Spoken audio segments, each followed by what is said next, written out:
Hello student, welcome to D Kumar classes. आज हम जो टॉपिक करने वाले हैं वो अकॉर्डिंग टू एनसीईआरटी एक्सरसाइज 1.6 है और इसका बेसिक कंसेप्ट हम स्टार्ट करते हैं। इस एक्सरसाइज में आपको पढ़ना है कि हम कैसे पावर को ख़त्म करेंगे अगर आपकी पावर रूट में है। रूट का मतलब एक किस्म से आपके लिए पावर ही है कि अगर आपको दिया है ये, जब बाहर आपको 2 लगाया हो और अंदर दे रखा है मान लीजिए 4, तो इसका मतलब क्या होता है? इसका मतलब होता है स्क्वायर रूट। अगर किसी नंबर पे अंदर x है और बाहर 3 है तो इसका मतलब क्यूब रूट। ठीक है, अब इसके अंदर क्या करना है आपको? इसके फैक्टर बनाने हैं। अगर इसके फैक्टर 2 टाइम्स हो जाएंगे मतलब 2 × 2, तो ये बाहर आ सकता है। इसको एक बार हम बाहर लिख देंगे। मतलब क्या हुआ ये समझिए, या हम इसे बोल सकते हैं कि ये क्या है, 4 की पावर 1/2 है। रूट का मतलब पावर जो होगी आपकी 1/2 होगी और इसमें क्यूब रूट में पावर जो होगी 1/3 होगी। अगर आपको ये दे रखा है कि बाहर 4 तो ये y है, तो इसका मतलब y की पावर 1/4। आपको दे रखा है ये z है और बाहर 5 है, तो इसका मतलब z की पावर 1/5। ठीक है, अब अगर मेरे पास अंदर इस क्वेश्चन में मैं करवा रहा हूँ, अगर मुझे ये ख़त्म करनी है पावर, तो मैं इसको ये लिख सकता हूँ 2 की पावर 2 1/2 लिख सकता हूँ। और जो ये होती है पावर आपस में क्या होती है, मल्टीप्लाई हो जाती है। 2 की पावर 2 × 1/2 ये कैंसिल हो जाएगा, तो आपका आएगा 2 की पावर 1। तो मेरे कहने का मतलब ये है कि अगर आपके पास y की पावर 2 बाहर है आपकी 1/3, फिर आपके बाहर दे रखा है 1/4, तो आप इसको जब कंबाइंड फॉर्म में लिखोगे तो कंबाइंड फॉर्म में आपको लिखना होगा y की पावर 2 × 1/3 × 1/4, और यहाँ से आपका आ जाएगा 2, तो ये होगा आपका 1/6 किसकी, y की पावर 1/6 हो जाएगा। अब यहीं से अगर आपको दिया हो कि 2y² की पावर 2, ठीक है, फिर आपको दे दिया हो 3 क्यूब, फिर आपको दे दिया है, थोड़ा सा मैं सही कर देता हूँ इसे, ठीक है, फिर आपको दे दिया है 4 और यहाँ से दिया आपको 4। तो आपको देखने में ये क्वेश्चन बड़ा कॉम्प्लिकेटेड लग रहा होगा, लेकिन इतना मुश्किल नहीं है। अगर मैं इसकी बात करूँ तो पहले मैं क्या करता हूँ, y की पावर 2 × 3 × 4 कर दिया मैंने, और ये आपको एक साथ कर दिया मैंने, सारी की सारी पावर एक साथ करने पर क्या हो गया कि 2 3 4 ये था, एक साथ कर दिया मैंने पावरों को। अब यहाँ से अगर देखें तो ये क्या है 1/2 पावर, ये क्या है 1/3 और ये क्या है 1/4।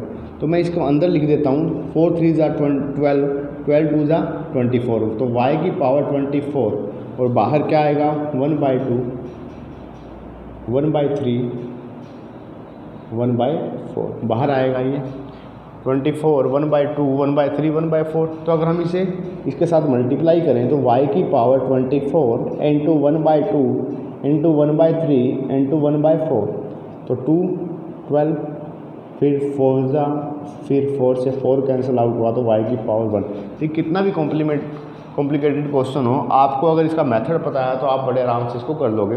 तो अब हमारे पास जो क्वेश्चन है, मान लीजिए आपके पास क्वेश्चन दिया आपको कि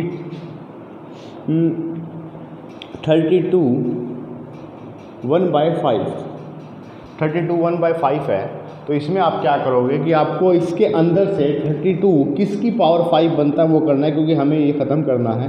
तो 2 की पावर अगर आप ध्यान रखो, 2 की पावर कितना होता है, 2 × 2 × 2 × 2 × 2।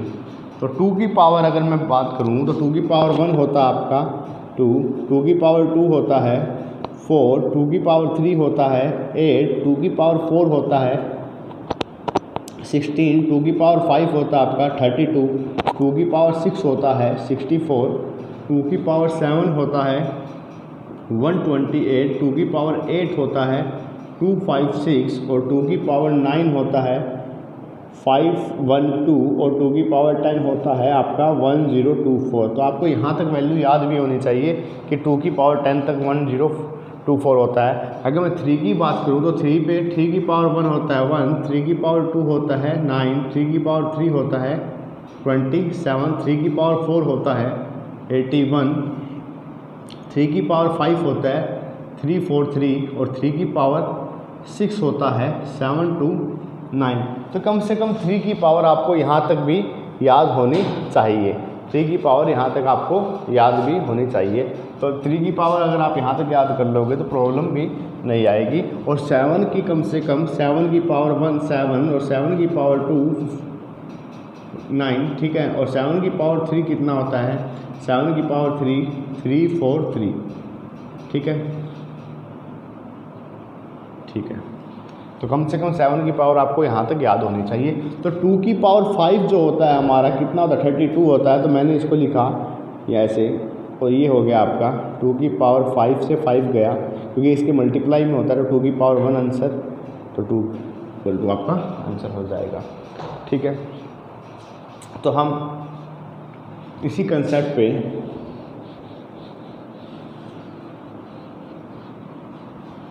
एनसीईआरटी की 1.6 एक्सरसाइज को स्टार्ट करते हैं। देखिए क्वेश्चन है फर्स्ट का फर्स्ट पार्ट, क्वेश्चन फर्स्ट का फर्स्ट पार्ट है 64 की पावर 1/2। सेकंड पार्ट है 32 की पावर 1/5। थर्ड पार्ट है 125 की पावर 1/3, ठीक है। तो इसका सॉल्यूशन करते हैं। तो 2 की पावर हमें 1/2 ख़त्म करना है। तो यहाँ पर मैं कितना लेकर आऊँ कि ये 1/2 ख़त्म हो जाए, या तो 2 का मल्टीपल हो, ठीक है। यहाँ पर इसके यहाँ पर कितना होना चाहिए? 64 जो है यहाँ पर इसके साथ या 2 हो 4 हो 6 हो, मतलब ये इसको कट कर दे। तो 2 की कितनी पावर 64 होती है। 2 की पावर 6 आपकी 64 होती है। 2 की पावर 6 आपका 64 होती है, ठीक है। और क्या 4 की कोई पावर 64 होती है? 4 की कोई भी पावर 64 नहीं होती। देखो 4 4 जा 16, 16 4 जा 64। तो यहाँ से 4 की 3 पावर 64 होती है। लेकिन क्या हम ऐसा करेंगे? ऐसा नहीं करेंगे, क्योंकि जब अगर हमने 4 की पावर 364 लिख लिया तो हमारे यहाँ पर आ जाएगा आंसर 3/2। 4 की पावर 3/2 आएगा, तो ये कटेगा नहीं। फिर आपको इसको और कॉम्प्लिकेटेड बनाओगे तो कोशिश कीजिए कि छोटे से छोटे नंबर से आप इसको सोल्व करो। 2 की पावर 6 आपका कितना आएगा? 64। तो यहाँ से मैंने 64 को लिखा, 2 की पावर 6 64। तो यहाँ से मैं क्या करूँगा कि 2 की पावर 6 को बाहर निकालूंगा इंटू 1/2, और ये इसको काट दिया कितने पे? 3 पे। तो हमारे पास जो बचा 2 की पावर 3 कितना आ गया? 8, ठीक है। आंसर 8 तो यहाँ से भी आ सकता था आंसर, क्योंकि आपने जब इसे बाहर निकाला 4 की पावर 3/2, तो इसका मतलब क्या हुआ कि अगर मैं 4 की पावर 1/2 लिखूँ और इधर से हो जाए 3, तो कितना आएगा? 4 की पावर 1/2 का मतलब रूट में 4 की पावर 3, तो रूट में 4 का मतलब 2, 2 की पावर 3 8। तो क्वेश्चन कॉम्प्लिकेटेड होता जाएगा, आंसर ज़रूर निकल जाएगा इससे।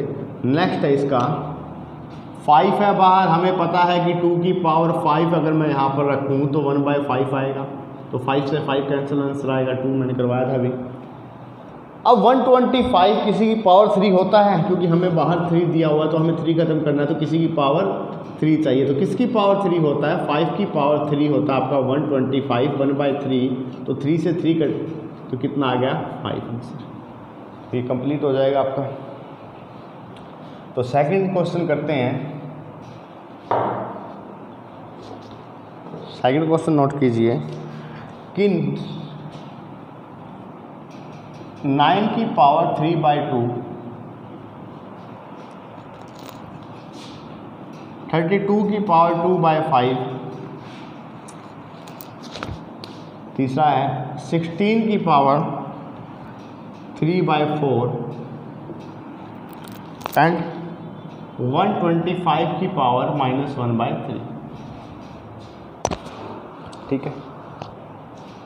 तो यहाँ से कंसेप्ट को भी समझते चल दिए आप कि हमें 2 ख़त्म करना सबसे पहले। ऊपर वाले की कोई प्रॉब्लम नहीं, हम कर देंगे। 2 ख़त्म करना है, तो क्या ये नो परफेक्ट स्क्वायर बन रहा है? परफेक्ट स्क्वायर है किसका? 3 की पावर 2 3/2। तो यहाँ से ये तो इसके साथ कट ही जाएगा। तो हमारे पास जो बचा आंसर आया 3 की पावर 3, और 3 की पावर 3 क्या होता है? 3 × 3 कितना होगा? 27। ठीक है। अब जो सेकंड है, अभी किया हमने कि ये 5 ख़त्म हो सकता है 32 से। कैसे? कि 2 की पावर 5 और 2/5। तो जब मैं 5 को बाहर निकालूंगा, 2 की पावर 5 × 2/5, तो क्या कट गया आपका? 5। तो बचा क्या? 2 की पावर 2, और ये कितना होता है? आपका आंसर आ गया 4। ठीक है। नेक्स्ट है 16 में हम क्या करेंगे? 4 हमें कट करना है, 4 कट करना है 4। तो हम क्या करेंगे? 4 की पावर 2 नहीं बनाएंगे इसको, क्योंकि अगर आपने यहाँ पर 4 की पावर 2 बनाया तो यहाँ पर आएगा 3/4, तो आपका पूरा नहीं कटेगा। बटे में जो है इसके डिनोमिनेटर में 2 अभी भी बरकरार है, तो वो हम ऐसा नहीं करेंगे। हम कोशिश करेंगे कि जो ये डिनोमिनेटर होता है इसे ख़त्म कर दें, फ्रैक्शन को ख़त्म करें। तो हम यहाँ पर क्या करेंगे? 2 की पावर 4 3/4, तो इसको लिखेंगे 2 की पावर 4 × 3/4, और 4 से 4 कट, 2 की पावर 3, तो ये आ गया आपका 8। ठीक है, 2 की पावर 3 8। नेक्स्ट है कि 125, ये अभी 3 है, अभी माइनस को मत ध्यान दीजिए आप, माइनस को भी हम सोल्व करेंगे। 1/3 है, तो 5 की पावर 3 × माइनस के 1/3, तो ये क्या होगा आपका? 5 की पावर 3 × माइनस के 1/3, 3 से 3 कट गया, तो 5 की पावर -1 आया आपका। आपको मैं बता दूं कि x की पावर -1 का मतलब होता है 1/x, और 1/x की पावर -1 का मतलब होता है x। ये ध्यान रखना। तो यहाँ पर हमारे पास 5 की पावर 1 आया है माइनस का, तो इसका मतलब क्या है? 1/5। ठीक है। तो हम नेक्स्ट क्वेश्चन पे बढ़ते हैं।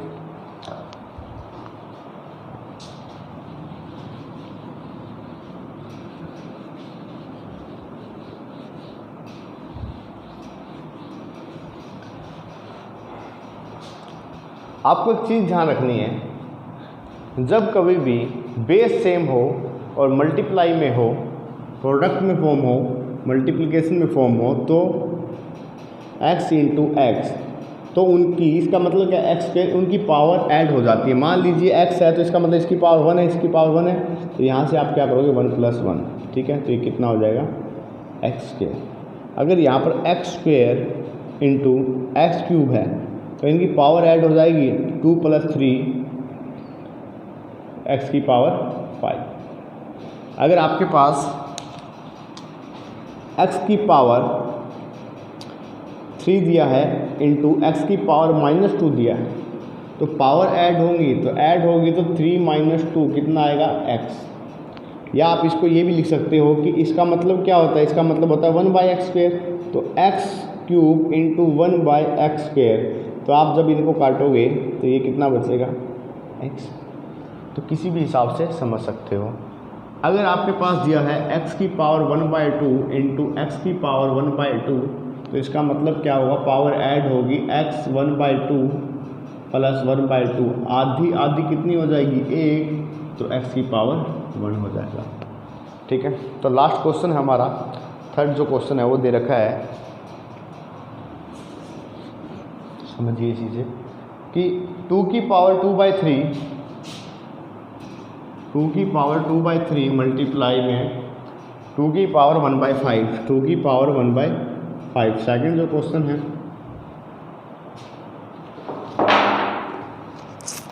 1/3 की पावर 3 7। थर्ड जो क्वेश्चन है हमारा 11/11 की पावर 1/4 और इसकी पावर 1/2। फोर्थ जो क्वेश्चन है 7 की पावर 1/2, 8 की पावर 1/2। तो सबसे पहले हमें चेक करना है कि क्या बेस सेम है। बेस हमारे बिल्कुल सेम है, तो पावर ऐड हो जाएगी। तो इनको जब हमने मल्टीप्लाई किया तो पावर ऐड होगी 2/3 + 1/5। तो ये बनेगा 2 की पावर, जब इनका एलसीएम लेंगे तो एलसीएम आएगा 15, तो इधर से आएगा 10 और इधर से आएगा 3, तो 2 की पावर 13/15 आपका आंसर होगा। ठीक है, 2 की पावर 13/15 आपका आंसर होगा।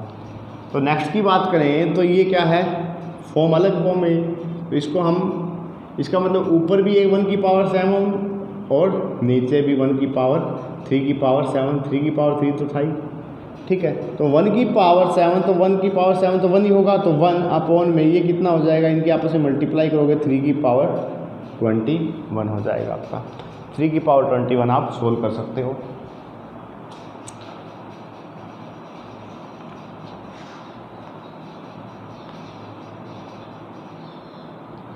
ठीक है, मैंने आंसर चेक किया, आंसर के अंदर इसकी जो फॉर्म दे रखी है, आंसर दे रखा है 3 की पावर -21। अगर आप इसे ऊपर लेकर जाओगे तो मैंने अभी समझाया था कंसेप्ट, ये कंसेप्ट कहा था कि 1 की पावर, मान लीजिए ये है a, तो इसका मतलब क्या है 1/x/a, और अगर x की 1/x की पावर -a है तो इसका मतलब x की पावर a, तो वही चीज़ यहाँ पर यूज की है। तो नेक्स्ट है ये, अब देखिए इसको मैं लिख सकता हूँ 11 ऊपर लेके जाता हूँ, 11 की पावर 1/2 और इधर ऊपर लेके जाऊँ तो इसको मैं लिख सकता हूँ कि -1/4। तो यही तो है, अगर मैं इसको सही लिखूँ तो ये माइनस में लिखना पड़ेगा। तो मैंने यहाँ से लिख दिया कि अगर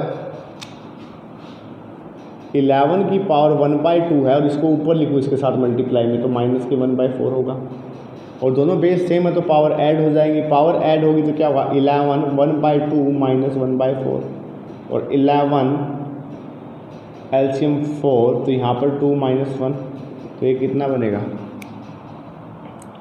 2 - 1, तो ये बनेगा आपका 11 की पावर 1/4 आपका, 11 की पावर 1/4 आपका होगा। अब लास्ट क्वेश्चन है, लास्ट क्वेश्चन के अंदर ना तो बेस सेम है ना ही 7 की पावर 1/2 है और 8 की पावर 1/2 है। अब ये कंसेप्ट क्या कहता है कि अगर आपके पास x और y अलग अलग नंबर है और इनकी पावर्स जो है सेम है, मान लीजिए इनकी पावर सेम है, तो आप उसे लिख सकते हो कि xy a। अगर मान लीजिए आपके पास x की पावर भी स्क्वायर में है और y की पावर भी स्क्वायर में है, तो आप इसे लिख सकते हो xy की पावर 2। ठीक है, तो यही कंसेप्ट इसमें काम करेगा कि दोनों की जब पावर सेम है तो हम इसको एक साथ तो लिख सकते हैं 7 × 8 पावर 1/2, और इसको मैं लिख सकता हूँ 56 की पावर 1/2। और अगर हम बात करें 56 को अगर मैं तोड़ूँ रूट के हिसाब से, इसका मतलब क्या होगा 56 रूट में होगा, और 56 अगर रूट में है तो अगर मैं 56 के प्राइम फैक्टर करूँ 2, फिर 2 पे, फिर 2 पे, फिर 7 पे, तो इसके प्राइम फैक्टर बनेंगे क्या, कितनी बार 2 3, 2 × 2 × 2 × 7, तो ये तो बाहर आ सकता है, तो इसको लिख सकते हैं रूट के 14। तो ये थे आपके एनसीईआरटी एक्सरसाइज के एनसीईआरटी एक्सरसाइज 1.6 के क्वेश्चन। तो इसके बाद हम अपने नेक्स्ट चैप्टर की शुरुआत करेंगे नेक्स्ट क्लास से, तो तब तक के लिए आप इनकी प्रैक्टिस कीजिए। अगर कोई प्रॉब्लम आए तो आप डाउट सेशन में उन प्रॉब्लम्स को ले सकते हो। Thank you.